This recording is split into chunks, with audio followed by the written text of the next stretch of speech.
I think it's time to be a little bit honest and to say clearly the referees are afraid to give decisions for Chelsea.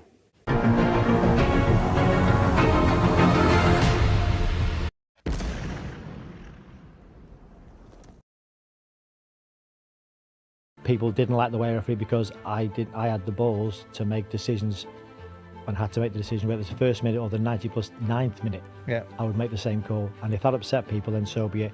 I used to be petrified sitting in the chair, thinking, "Come on, the guy goes down the box, so give the pen, give the pen. Oh, just give the pen. Are you happy days? Give the pen." Let's start with the obvious, Thomas. The handshakes and the bust up. How do you? The handshake end? Well, the sort of bust up and arguing. Well, you know, I just compared it to two players who have a bit of fight on the field, but nothing happens, nobody gets injured, and then the players, if you have a hard tackle, a fair tackle, and you don't go later and apologize, and there's no need. It's Premier League football, and the two managers got involved today because both of us were fighting for our teams. And that was it. Nobody got insulted, nobody got hurt, we didn't have a fist fight and something. So for me it's not a big deal. It was part of it today, and it boiled, of course, and it heated up, but nothing bad. And it was, I don't know, today was part of the game. It's like this. Give us a handshake for peace for you. It says handshake for peace, all the best. Okay, Andy? Have you, I don't suppose you've had a chance to talk to Antonio since, but I just... Not yet. Will you? Do you have any bad feeling? Do you think it's no, I don't have, and I'm sure he will not have. We fought both for our teams, and happens. It's so close here. It was such an intense match, and the both dugouts are very, very close, and so it got a bit heated from both of us. You enjoyed it, did you? Yes, and I think he enjoyed it as well. It was nothing bad, guys. Nothing bad. Do you have more of a problem with the referee? Today? Yeah, today. Absolutely, yes. Generally as well, because some of the fans think that he's made a few bad decisions against Chelsea. I don't think that some of the fans think that. I can assure you that the whole dressing room of us, every single person thinks that. And I cannot understand how the first goal is not offside. And I cannot understand since when players can be pulled by their hair, stay on the pitch, pull other people's hair, stay on the pitch and attack in the last corner. This is for me without any explanation, and I don't want to accept it. And I mean, this is for me. I have no words for it. I'm curious what the explanation is for that. But both goals should not stand, and then it's a fair result because we were brilliant and we deserve to win. This is my point of view. Go to the back next. Thomas, is part of the frustration and the emotion what you just said there, that you feel like you've lost two points that you deserve to win that game, and that added to what happened at the end of the game? Yeah, but you know, it happens. This happens during a life as a football coach and as a team, and in football as football players, that you sometimes get caught in the last minute, and we will hopefully have it in the season that we will steal some points in the last minute and be decisive. This can happen, and. But it cannot happen when we have VAR on this kind of level. It cannot happen that goals are allowed that are simply irregular goals. This is the frustration, and this is unacceptable.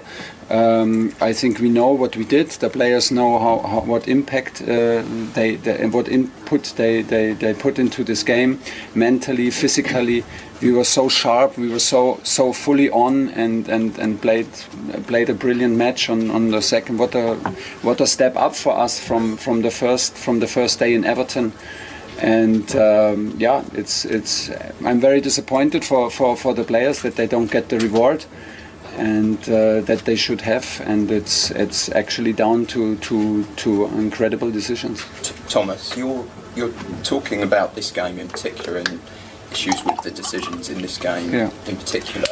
There have been issues with this referee that fans think have gone on for quite a while now. Not only the fans. So you share that this is... You know, the players, they know what's going on, and then they're on the pitch and they know it, and again it's like this. Are they worried when this is referee takes place? Okay, Adam? And I want to say it again, referees are afraid to give decisions for Chelsea. Thomas, with this referee, you say, you understand there's an issue, the players understand it. Some of the fans have said that they don't think he should referee Chelsea. Maybe it would be better. Maybe it would be better, but honestly, we also have VAR to help making the right decisions. Since when can players be pulled at their hair? Since when is that? And if he does not see it, I don't blame him. I didn't see it. But we have people at VAR who check this, and then you see it, and then what? And then how can this not be a free kick, and how can it not be a red card? How? Is there any? This does not even have to do with the referee in this case. If he does not see something, that's why we have people to check if there's a decisive error going on. Things happened with Lee, which was fine, which was pretty open. And for me, I made a few mistakes as VAR. I missed the stupid hair pull at bloody Chelsea Tottenham, which was pathetic from my point of view. And it's one of them where, if I had my time again, what would I do? I'd send Ange to the screen. I think that, and the only reason I never sent to the screen, I've said this before, is that he's cautioned both managers. He's had a hell of a game. It's been such a tough game end to end. And I said to Andy afterwards, I just didn't want to send you to the screen after what's gone on in the game. And Andy said it doesn't matter what goes on in the game, and it's easy now. And again, I didn't want to send him up because he's a mate as well as a referee, and I think I didn't want to send him up because he didn't want any more because what he already had. And Andy's big and bold enough and ugly enough to know full well that if he's going to the screen, he's going to the screen for a reason. And I think that, again, lucky enough for me, it happened. I think the second or third match round. Never happened again. If someone pulls her hair now, it's dead easy. It's just a brainwave by me. Just a really bad call by me, and it kind of affected me as VAR going forward. Probably missed a few games because I think I said before about if your referee gets out of the limelight, that was a major error. And I think from my point of view, I was so disappointed because I was kind of told at the start of the season I'm being dedicated to VAR. If there's live games on a Sunday at 4:30, because I'm dedicated to be VAR, that's the kind of games we'll be involved in, which was great. That was a 4:30 game. I've missed a hair pull in like 90+3, and sod's law. You miss it and straight away goes for the corner, and you go and equalise. If they don't equalise, if they don't end up winning 2-1, it goes no away. one's bothered about the hair pull. Yes, I'll get a bit of a bollocking because I've missed a hair pull and my process was bad and I should have sent him to the screen. But if they don't score from it, it's not a big an issue. But I knew full well then I'd be stood down the week after. I asked to take a bit of time off because it just wasn't for me. Right, now to a breaking story, the fallout from the clash between Antonio Conte and Thomas Tuchel when Tottenham played Chelsea at Stamford Bridge 10 days ago. We're now at the stage where essentially the working is explained, the explanations are released for why those decisions were made, why the manager were given the punishments that were handed out last week. A reminder for you what those punishments were. Thomas Tuchel, a 1-game touchline ban and a £35,000 fine.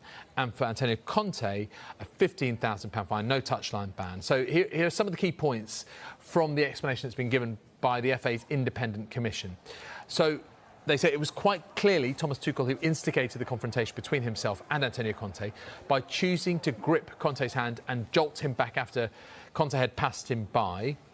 And Tuchel gripping Conte's hand for the reason that he gave, which was that Conte didn't look him in the eye, was simply not justifiable. Cursory handshakes are a common occurrence at the end of highly charged football matches, and there exists no obligation for one person to look the other in the eye whilst shaking hands. Conte did react aggressively to Tuchel's actions, but the Commission didn't consider him to have hugely overreacted given the circumstances.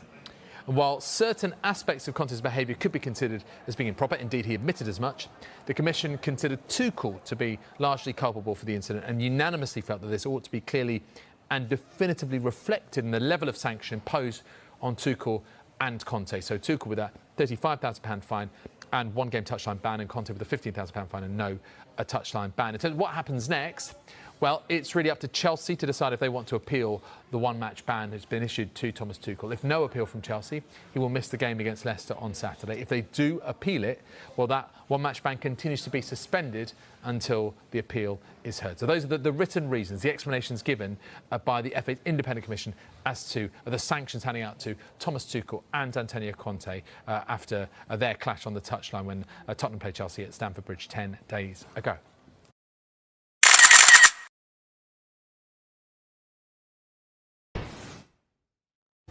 Mike Dean has now admitted that he got the Cucurella-Romero incident wrong. Does that add to your frustration, or do you think it's actually a good thing that VARs are now admitting their mistake? As I am not frustrated, as I told you, yes, it cannot add to my frustration. What was the question? Is it a good thing that referees and VARs are now admitting their mistakes, or does it make you even more annoyed? Hopefully I'm not too honest, but if the mistake is that big and that obvious, what's the chance of not? What's the point of not admitting if the whole world sees it? I mean, I struggle a little bit to be fully impressed by the statement. I have to say, it's so clear and obvious that I still cannot understand how a referee cannot make the decision that was the right decision. Just one final question from me. I think everyone in this room appreciates that you're, a real competitor in the heat of battle, but you're also very down to earth and you've got a very good sense of humour. You'll have seen the video a lot now of you and Antonio Conte shaking hands last Sunday. When you see it put to music, does it make you laugh? What do your friends think? What does your wife think? Of course we laugh. It's very important to laugh about ourselves, and of course we laugh. And I was laughing in the dressing room because it was the heat of the match, and it was, for me, still, it was not that bad. It was a handshake, and it was a bit too long and too heavy handshake, I admit it, but no harm was done, and at least from my side, and he spoke Italian to me, so there were and we didn't insult each other, so I think we couldn't. I think the thing would have been very, very quickly would have ended if there were not 20 people around us that make the thing look much worse than it actually was. But you're right. I mean, if you have a reaction like this, you need to live with the reaction towards it. And of course, I laughed about myself. Have you seen the Strictly Come Dancing one? Sorry? The Strictly Come Dancing one, is that one of the ones you've seen? I saw quite some, because I can show you if you want to see it. Everybody makes fun of me, of course, here in the building, as you can imagine, and it's okay. It's okay. Yourself, what's your view on that? We were brilliant. We were absolutely brilliant. Sorry, I have to say, but both goals cannot stand. Absolutely cannot stand. And it's only one team who deserves to win. It's us. We were absolutely brilliant, and I'm sorry for my team that they don't get what they deserve. What did you object to on both goals? What was your complaint? First of all, it's a clear foul on Kai Havertz in the build-up. A clear foul, like. We had one tactical foul from Reece James, got straight yellow. I don't know how many tactical fouls Højbjerg and Bentancur did today. Nothing happened. Clear foul on Kai Havertz, okay, situation goes on and on and on. Then it's clear offside from Richarlison. He's in the line of the shot. He even goes to the ball. He does not touch the ball. Edu cannot see the ball. They check it. It's clear offside. And since when can we pull hair on a football field? Since when is that? And we check it and nothing happens. We don't need to check anymore. It's ridiculous. Does that only add to your frustration and feeling hard done by that you were 2-1 with literally moments to go? It is the frustration. That's the only frustration. I'm the happiest coach on earth because we played a fantastic match. We were absolutely brilliant. We dominated 90 minutes. We were sharp. We were hungry. We were like in all areas of the pitch so disciplined and so full of quality. Like it was a top performance. And I'm sorry for my players.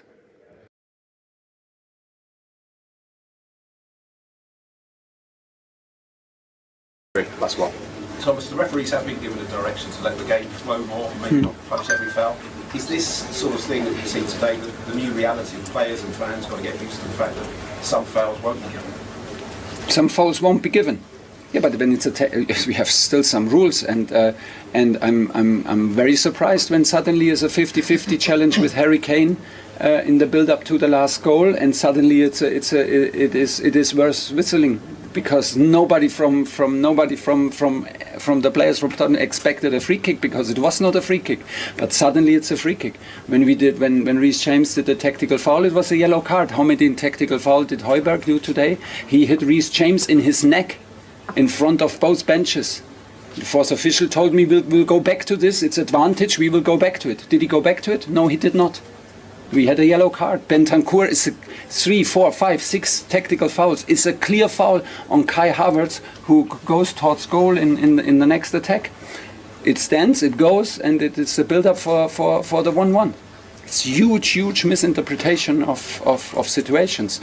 I'm happy to let the game go, but then let it go in every direction, please, and not like this. I mean, this is it's what it is today, and it will not go away. I mean, I don't even know if I will get punished for all my sentences now. Maybe, yeah. It's always the same. I think so. Okay. Yeah. Finish it there. I think you yeah. might Okay. not be able to Leeds. Sorry. I think you might not be able to go to Leeds. No. So, good. I cannot coach, but the referee can whistle the next game. Good. Cheers, everyone. Thank you, Thomas. Cheers, Thomas.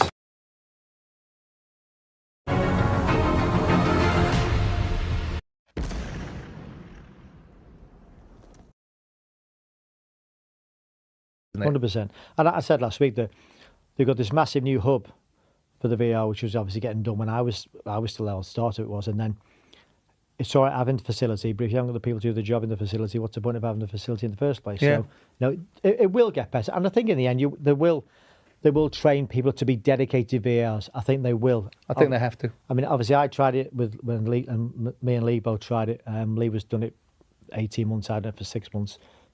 So I think with simulation, it's an exaggerated problem. It's not really a problem in English. Oh yes. Yeah. Oh yes. Yeah. Oh yes, it is. Oh yes, it is. But I don't make campaigns. So you always think there's a campaign against you? Yes. No, that's not against me because I'm not on the pitch. Against Chelsea, yes. Against Chelsea, yes. You know, in the last couple of weeks, do you want me to tell you the two most important things that happened in my matches?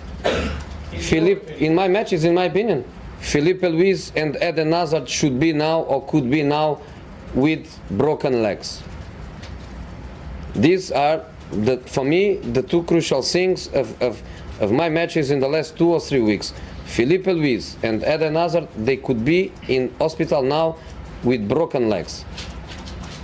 And you are speaking about Gary Cahill against Hull City with the result 2-0, and you are speaking about West Ham with the result 2-0 should be 5-0. And today, penalty, points, no penalty, no points. But you also forget other things, because Man City Crystal Palace goal is not offside. You don't speak a lot about it. Man United Newcastle 0-0. A penalty, a red card for Mata, no penalty.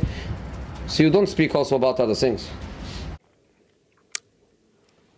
Because we are in such a bad moment, I think you shouldn't be afraid to be also honest. Because I think it's time to be a little bit honest and to say clearly the referees are afraid to give decisions for Chelsea.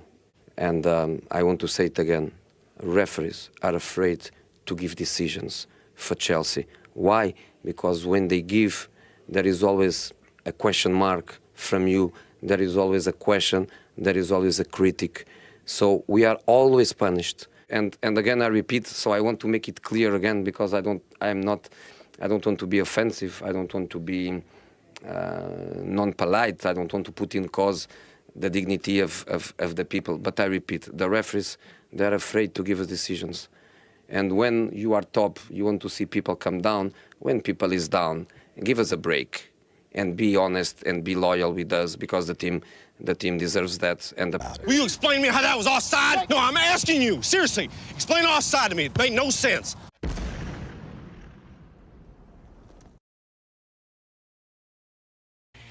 He said, I missed the stupid hair pull at Chelsea versus Tottenham, which was pathetic from my point of view. I said to Anthony afterwards, I just didn't want to send you to the screen after what has gone on in the game. I didn't want to send him up because he's a mate as well as a referee. And I think I didn't want to send him up because I didn't want any more grief than he had already had. He's obviously talking about Anthony Taylor, the referee, on the day there. Nadem is back with us as well. I think Nadem's face says it all, actually. Yeah. Things you're not supposed to say out loud. But yeah, I'm not sure about that at all. I think to be saying how he's a mate and how it's affecting the job that you're doing, I think it's a very dangerous thing to do, unless, you know, we've missed the sort of context around it. But it just seems ludicrous. And I remember watching that game in real time and thinking, I've not really seen someone get their hair pulled before, but it kind of feels like an offence. So the fact that they've made the wrong decision and he's trying to protect his friend as well, you know, these guys are supposed to be working together to make the game more fair, not working together to make sure that they don't have to do too much within a match. So I don't love that. I'm sure he's going to have to walk that one back in a few days' time. And I'll be very interested to see what Anthony Taylor says, whether he even pretends to even know this guy, or it's a case of, yeah, he's right, this is the way we do things. Why has he said this, Stevie? I can understand it if it's tongue-in-cheek, because he's saying that he missed it on the VAR, right? If he's missed it on the VAR, how can he send Anthony Taylor to the screen if he's missed it, if he's the VAR? That makes sense, doesn't it? He's saying he missed it. So... what came first, the chicken or the egg? Well, exactly. I'd be interested to see the context of how he's saying this. Because if he's saying it tongue-in-cheek, well, he's had such a bad day, I don't want to say... Pathetic from my point of view. It seems quite a strong thing to say. Well, exactly. So the statement he makes is kind of... It conflicts a lot of things he said. Because he's told you right off the bat he missed it. That's why I'm saying, how could you send somebody to the VAR, to the screen, if you've not seen something? So it's kind of all jiggled up here. It's not great anyway, is it, Ali? Because let's say, at the lesser end... Let me put it a different way. OK. If it's not tongue-in-cheek, that's what I mean. And he's actually saying it, then it's an absolute joke. Right. And he's so let's go down that one. What if it isn't tongue-in-cheek? Well, that's a joke. It's an absolute disgrace.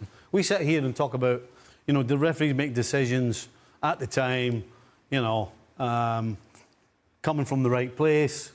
It's what they thought at the time. There's no skullduggery. You can trust referees. We're constantly talking about decisions, and I guess I can only talk for myself. I absolutely 100% think referees make decisions at the time on what they see and for no other reason than what they think is the right thing. But now, after hearing it, if that's true, then it just tells you that actually there are things that are not quite what they should be. Because it would be a stupid thing to say tongue-in-cheek, wouldn't it? Oh, he's my mate. It's not really funny, is it, if it's tongue-in-cheek? No. Well, if I'm looking for comedy, I'm not going to Mike Dean. But it just feeds into the paranoia. It feeds into the hysteria. It feeds into, wait a second, if this guy's behind closed doors because they're friends, now they're colluding to make certain decisions or not make certain decisions because you don't want to put your mate, quote unquote, in a tough position, then it opens up a whole world of conversation that we do not want to go down. We don't want to go down the path of questioning every VAR decision or every time that a VAR official doesn't call the referee over and say, well, are they friends? Are they good buddies? Is this a tough decision for the referee to make? And so therefore, why is this guy not going over? It takes you down a path that is dark and where you're not going to like the answers that you find, because those answers that you find will suggest that there is something behind the game that controls the matches, and it's not just what we see on the field. Don't want to go down that path. I want to still believe that the referees, when they're out on the field and when they are in VAR, they're doing the best that they can under the circumstances, that sometimes they get the call wrong because they're human, so be it, but not because they're friends. Thanks. We've heard a quote and some words from a referee, another former referee, that we wanted to get your opinion on. Cucurella Romero incident last season, Mike Dean saying that he didn't want to send Anthony Taylor up to the pitch-side screen because he's a mate as well as a referee. I think I didn't want to send him up because I didn't want any more grief than he'd already had. Have you ever tried to look after your friends in the job? I don't get this word. I know he's backtracked lately about mate. And I never had mates. They were not me mates. They were me colleagues. But they were not me mates. I don't understand this terminology that he's used. And at the end of the day, the referees have got a duty to perform the laws of the game. Yes, we'll have tolerance levels. Yes, we can, some challenges, we might agree that it's a red. Sometimes we agree it's yellow. But where we've got a clear act of holding of a hair, and it wasn't punished because he didn't want to give it because the referee was having a hard game or he didn't want to upset his friend. This, is absolutely nonsense. For me, just follow the laws of the game. If he does his job, and that's probably why he got removed some months later, the PGMOL quickly removed him as a VAR because clearly Mike Dean wasn't that good of a VAR. He was a good referee, but I don't believe he was a good VAR. He's come out now, Mike Dean, and said it was all Out of context. Well, you're allowed to sleep on One it out of now. proportion. You're allowed to sleep on it and change your mind. Well, he should have just kept his trap shot. You know what I mean? He was one of the most animated referees, particularly towards the end on the field when he was making decisions and stuff. But, you know, Mark's right. You've got to take this matey thing out of it. It's colleagues, it's professionalism, it's big business, it's hard and fast decisions. Sometimes right, sometimes wrong, sometimes subjective. But to even come out, talk about this, air it on a very public network, and then backtrack and say it was just all out of context when the PGMOL are now sort of scratching around trying to cover their backside is just ridiculous. Mike Dean this week, who is standing by for a little bit of a green, because you've been doing a little bit of podcasting this week. You've been in Simon Jordan's podcast Up Front, Mike, and it was a fascinating listen. Now, we'll talk about the more human siding of kind of refereeing and officiating in a short while, but you know what's caused the controversy. You know what's causing all the talk out there, plenty of articles, plenty of people having their say online as well. That game last season, right near the start of the season, between Chelsea and Tottenham. Chelsea are leading 2-1. It ends up being 2-2.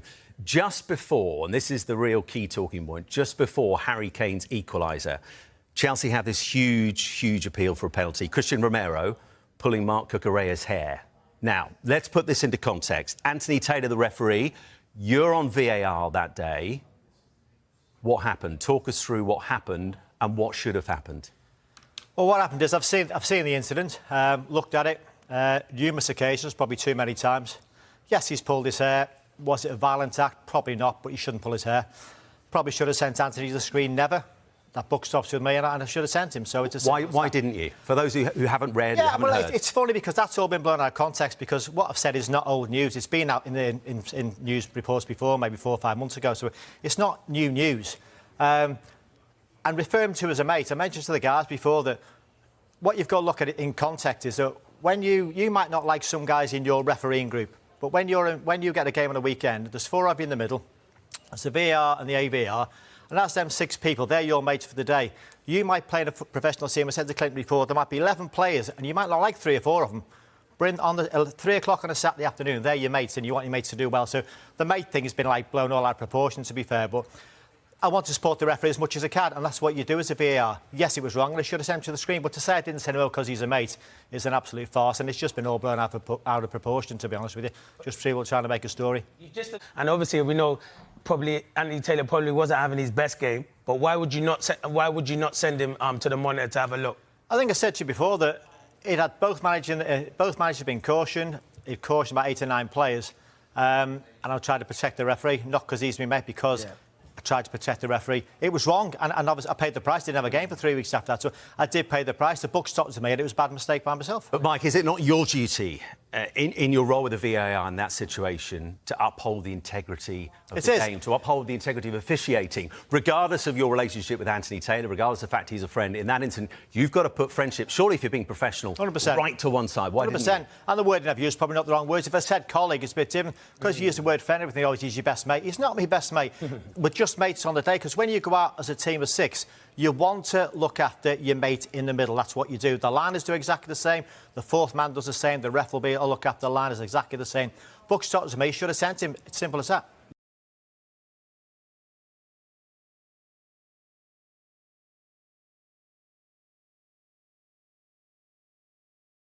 What I would encourage them to do, go out to the parking lot. Hide. You wait for the referee to come out there, get into his little car, and you follow him home. You tweet his address, and you let the good people of Fulham take matters in their own hands. Obviously, don't go and do that, please. Hey, you do whatever you like. We can't condone anything of the sort. No, we can't. Live! It's live!